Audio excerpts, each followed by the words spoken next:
안녕하세요. 매일 새로운 사연을 전하는 읽어주는 사연 라디오입니다. 구독과 좋아요, 많은 공유 부탁드립니다. 오늘의 사연 시작하겠습니다. 안녕하세요. 염치 없는 신우 때문에 시댁하고도 절연하게 된 30대 여성입니다. 남편과 저는 직장에서 만난 사이입니다. 제가 남편보다 입사가 3년 빠르기는 했지만 나이는 남편이 저보다 2살 더 많아요.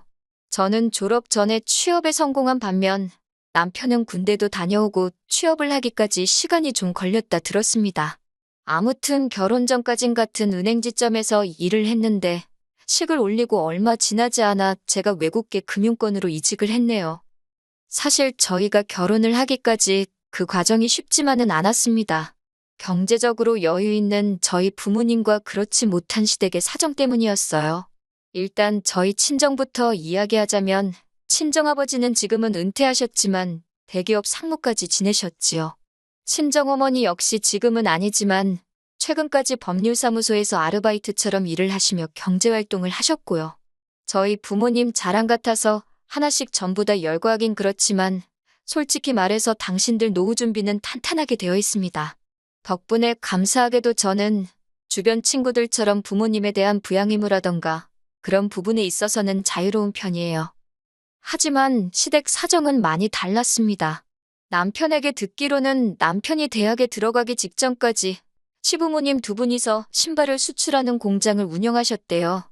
그때만 해도 한국산 신발이 수요가 있어서 경제적으로 크게 어려운 줄 모르고 살았다는데 아버님께서 돌연 무슨 바람이 불었는지 요식업을 하시겠다며 잘되던 신발 공장을 접으시곤 크게 고깃집을 여셨다고요. 그런데 생전 음식 장사라곤 어머님이고 아버님이고 해본 적이 없었던 데다가 자리도 좋지가 않아서 결국 2년 만에 장사를 접으셨다고 합니다. 안 되는 장사를 어떻게든 끌고 가려고 하다 보니 돈을 벌어와도 시원찮은 판국에 있는 재산까지 다 갖다 부으셨다고요. 나중에는 어머님 아버님 앞으로 되어 있는 보험까지 다 해지하셨다 하니 사정이 얼마나 딱했는지 상상이 되실까요? 그런데 이런 와중에도 신우는 철딱서니가 없어서 유럽 여행을 보내달라, 승무원이 되겠다며 학원을 보내달라. 한마디로 어머님 아버님 등골을 어지간히도 빼먹었던 모양이에요. 씀씀이도 줄이지를 못해서 걸핏하면 신용카드로 긁어대고 그러다 안 되니까 어머님 카드까지 훔쳐다 쓰고 집안에 골칫덩이가 따로 없었다고요. 그러다가 뜬금없이 하루는 결혼을 하겠다며 이웃남을 데리고 왔다는데 어머님 아버님이 쉽게 허락하실 리가 없었지요. 그러자 이 남자 아니면 죽는다고 밥도 안 먹고 잠도 안 자고 솔직히 제 자식이 아니라서 제가 이렇게 말할 수 있는 건지도 모르겠지만요. 저라면 그러던지 말던지 너 죽고 나 죽자는 심정으로 내버려뒀을 것 같아요. 하지만 어머님 아버님은 그렇게 하지를 못하시고 결국 그 결혼을 허락해 주셨다고요. 그런데 거기서 끝이 아니라 신우가 호텔 결혼식을 올리겠다고 난리 아주 생난리를 쳤답니다. 그런데 그때는 정말 시댁에 돈이 없어서 그렇게는 못해주고 평범한 웨딩홀에서 식을 올렸다나 봐요. 이 모든 일이 남편과 제가 서로 알기 전에 있던 일이고 제가 알게 된 건 본격적으로 결혼 준비를 시작한 이후입니다. 술에 취한 남편이 하소연하듯 자기 이야기를 털어놓는데 듣는 내내 딱하고 안쓰럽기 짝이 없더라고요. 제가 남편과 같이 일도 해보고 연애도 해봐서 누구보다 잘하는데 사람이 착실하고 성실하고 정말 진국인 사람이었거든요. 하지만 결혼은 현실인데 돈 없고 노후 준비도 안 되어 있는 시댁을 제가 감당할 수 있을까 걱정이 되더라고요. 친정 부모님이 무슨 말씀을 하실지도 신경 쓰였고 그래서 남편의 프로포즈에 바로 예스라고 대답을 해주지 못했어요. 하지만 몇 날 며칠 고민을 해봐도 시댁과 남편을 떼어놓고 생각하면 이보다 괜찮은 배우자감이 있을까 싶더라고요. 그래서 일단 친정 부모님에게 보여드리고 생각하자 그렇게 마음을 먹었네요. 그리고 아니나 다를까 시부모님의 사정을 알게 되신 친정 부모님께선 꽤나 염려하시는 눈치였어요. 원래 남의 집 기둥뿌리를 빼오는 법은 아니라고 하시면서요. 하지만 남편이 어머님 아버님이 지금 당장 어려우신 건 맞지만 아버님은 경비일도 하고 계시고 절대 자식한테 당연하다는 듯 손을 벌리는 분들은 아니라며 자기 한 사람만 봐주실 수 없겠냐고 단도직입적으로 이야기하더라고요.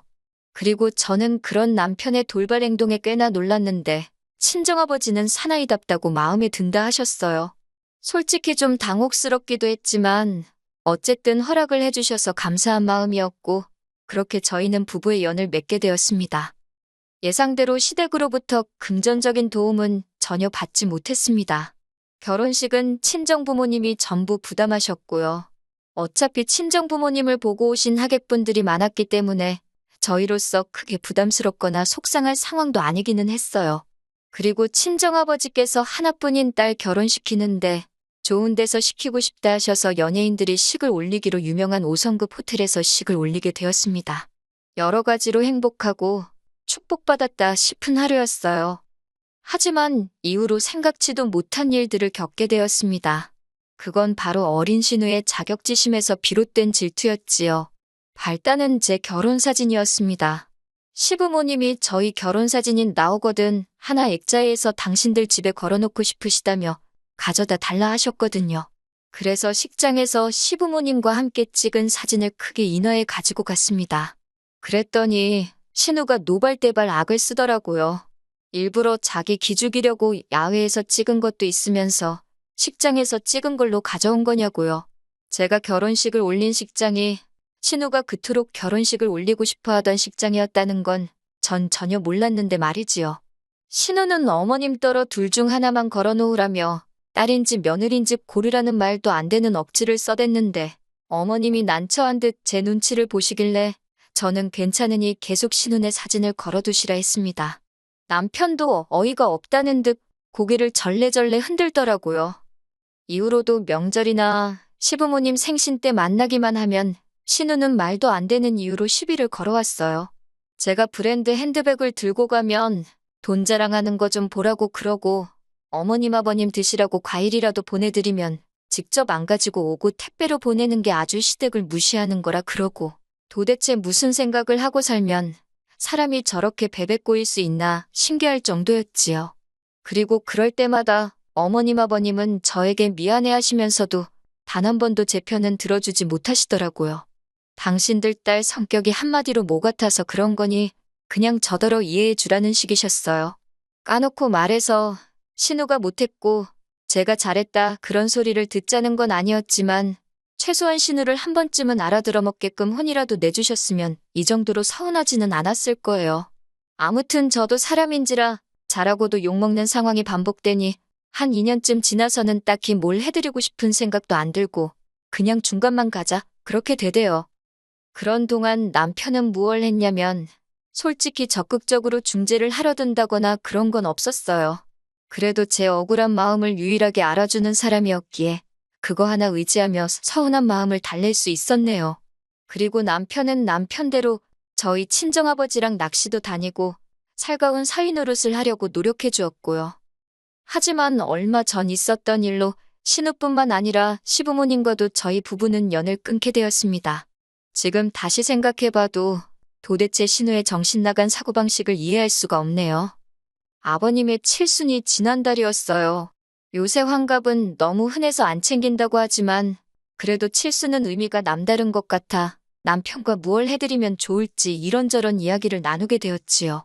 그러다 제가 친정부모님은 환갑 때 유럽에 다녀오셨는데 너무 좋아하셨다는 이야기를 했어요. 그러자 남편이 두 분이서 그런 여행도 다니시냐며 너무 보기 좋고 부럽다 하대요. 어머님 아버님은 유럽에 가보신 적이 없냐고 물으니 남편이 하는 말이 유럽은커녕 어머님은 비행기 자체를 타본 적이 없다더군요. 그래서 제가 그러면 이번에 두 분 해외여행을 보내드리면 어떻겠냐고 먼저 물었습니다. 남편이 그 작은 눈을 땡그랗게 뜨고는 진심이냐고 묻길래 진심이라고 했지요. 첫 비행이시라 멀리 가는 건 걱정된다고 하셔서 동남아로 5박 6일 여정을 생각하고 계획을 세우기 시작했습니다. 마침 친한 친구가 여행사에서 일을 하고 있어서 생각보다 편한 코스를 저렴하게 모실 수 있겠더라고요. 그러다 남편이랑 저까지 같이 가자는 이야기가 나왔어요. 어머님 아버님이 먼저 나이 든 사람 둘이 가서는 무슨 재미로 놀겠냐며 너희도 같이 가면 안 되겠냐고 그러셨거든요. 그런데 이 소식이 누구 입을 통해서인지는 모르겠지만 신우한테까지 들어간 게 화근이었습니다. 신우가 대뜸 전화를 해서는 자기 아버지 생신인데 왜 저희 부부끼리만 계획을 세우냐면서 서운하다 그러는 거예요. 자기한테 한마디 언질이라도 해줬으면 얼마나 좋았겠냐고. 그래서 제가 아가씨한테 부담될까봐 말 안 했다고 그렇게 서운해할 줄 몰랐다 했어요. 그리고는 지금 예상 경비가 이 정도는 들 것 같다 이야기하며 아가씨네가 반을 부담할 수 있겠냐고 물었습니다. 그랬더니 신우가 펄쩍 뛰면서 자기네랑 상의하고 정한 것도 아닌데 자기네가 그걸 왜 반이나 내야 하냐고 그러길래 그럼 말라고 했네요. 처음부터 신우네에게 돈을 받을 걸 염두에 두고 계획한 여행도 아니었기에 신우의 그런 반응이 어이없긴 했어도 기분이 나쁘고 그런 건 없었습니다. 그리고 며칠 뒤 어머님 아버님이 모처럼 가족끼리 모여 식사라도 하자 하셔서 시댁에 내려가게 되었지요. 시댁에 도착하니 어머님 혼자 부엌에서 동분서주 하고 계시길래 얼른 저와 남편도 양파를 걷어붙이고 식사를 준비하기 시작했어요. 그러자 신우가 남편더러 오빠가 거기서 뭐 할 게 있냐며 오빠 나오라고 야단이더라고요. 어이가 없어서 남편을 쳐다봤는데 남편도 남편대로 짜증이 났던지 신우더러 네가 여기 올 거 아니면 신경 끄라고 무안을 줘버리대요. 그렇게 식사를 하고 후식을 먹다가 아버님 칠순 이야기가 나왔습니다. 아버님이 벌써 주변 분들에게 아들 며느리랑 여행 간다고 자랑을 다 했다며 말씀을 꺼내셨거든요. 그러자 신우가 갑자기 포크를 던지듯 내려놓더니 저더러 자기네만 빼놓고 기어이 그 여행을 가야겠냐고 소리를 지르는 거예요. 황당하고 어이가 없어서 제가 신우를 쳐다보니까 저더러 야, 너 그러면서 돈 가지고 사람 무시하지 말랍니다. 있는 집 딸이라고 유세 부리는 거냐면서 여행을 갈 거면 다 같이 가던가 아니면 안 가야지 왜 자기네만 빼놓고 가냐고 그래요. 그래서 제가 아가씨한테도 물어보지 않았냐 그랬더니 돈 보태기 싫다 하지 않았냐 그래놓고 웬 억지냐니까 저더러 왜 어머님 아버님 건 내주고 자기네 건 안 내주냐입니다. 어처구니가 없어서 억지도 이런 억지가 어디 있나 싶더라고요. 그런데 그때 어머님께서 저더러 잠깐 보자 하시대요. 그래서 부엌으로 따라가니 저더러 미안하다 하시면서 그냥 어머님 아버님 말고 신우네 데리고 여행을 갔다 오랍니다. 당신들 여행 보내주려고 한돈으로 신우네를 데리고 가라나요? 황당하고 기가 차서 지금 그게 무슨 말씀이시냐 못 들은 걸로 하겠다 하는데 그때 신우하고 남편이 부엌으로 들어왔어요. 둘 다 어머님이 하신 소리를 듣고 쫓아온 모양이더라고요. 남편이 어머님더러 그게 무슨 말도 안 되는 소리냐며 여행은 가기로 한 거니 그냥 가시면 된다 했습니다. 그런데 옆에서 신우가 한다는 소리가 어머님이 자기 해주라는데 왜 그 말은 안 됐냐면서 자기는 기분 나빠서 여행 대타로는 안 간다고 돈으로 달랍니다. 진짜 전후사정 모르는 사람이 봤으면 신우가 저한테 무슨 돈이라도 맡겨놓은 줄 알았을 거예요. 그리고 그때 남편이 어머님한테 신우를 가리키며 언성을 높이더군요. 자꾸 오냐오냐 해주니까 시집까지 간 애가 똥인지 된장인지 분간도 못하고 지 승질머리대로 하려들지 않냐고. 그러면서 계속해서 신우를 그렇게 옆구리에 끼고 사실 생각이면 당분간 아들인 자기한텐 연락하지 말라 그러대요. 생각지도 못한 남편의 강수에 놀란 제가 왜 그렇게 가지 말을 하냐고 어머님 아버님 속상하시게. 그러자 남편이 속상하셔도 어쩔 수 없답니다. 자기 여동생더러 뭣도 없는 게 어지간히 유난이라며 받아주는 것도 한계가 있다고요. 그리고 그날 이후로 신은혜와는 물론이고 시부모님과도 뜻하지 않게 연을 끊게 되었습니다. 제가 표현은 연을 끊었다 하지만 솔직히 어머님 아버님한테 일방적으로 연락은 계속 오고 있어요. 그런데 그 내용이 저희한테 미안하다가 아니라 그래도 신우라며 제 입장에선 어쨌든 시댁 식구니까 어렵게 생각하고 존중해줘야 한다나요. 그러면서 그냥 미안하다고 한번 숙이고 들어오래요. 제가 중간에서 역할만 잘하면 저희 남편도 못 이기는 척 넘어올 거라면서 그 문자를 저 혼자 보고 가슴에 묻었어야 할까요? 하지만 저는 결국 남편에게 다 보여주었습니다. 남편 하나 보고 이 결혼을 한 건데 남편한테까지 숨겨가며 참고 살긴 싫더라고요. 그리고 다행히 남편은 이번에도 제 편에 서주었습니다. 어머님 떨어 계속 이렇게 하실 거면 그냥 모르는 사람처럼 살자고 했더라고요. 하나뿐인 딸한테 넘치는 효도받고 사시라면서요. 아버님 생신은 어떻게 잘 챙기셨는지 어쨌는지 모르겠어요. 식사라도 하시라고 당분간은 마지막이다 생각하고 20만 원 보내드렸는데 솔직히 부모 자식은 하늘에서 맺어준 인연이라는데 평생 안 보고 살 수야 있겠어요? 가능할 거라 믿지도 않고 원하지도 않네요. 하지만 적어도 다시 마주하는 그때에는 어머님 아버님이 저희 진심을 알아주시고 신우에게도 보다 객관적인 눈을 갖고 계시기를 바랄 뿐입니다. 긴 이야기 들어주셔서 감사합니다. 오늘의 사연은 여기까지입니다. 구독과 좋아요, 알람 설정해주시면 앞으로 더 좋은 사연으로 찾아오겠습니다. 감사합니다.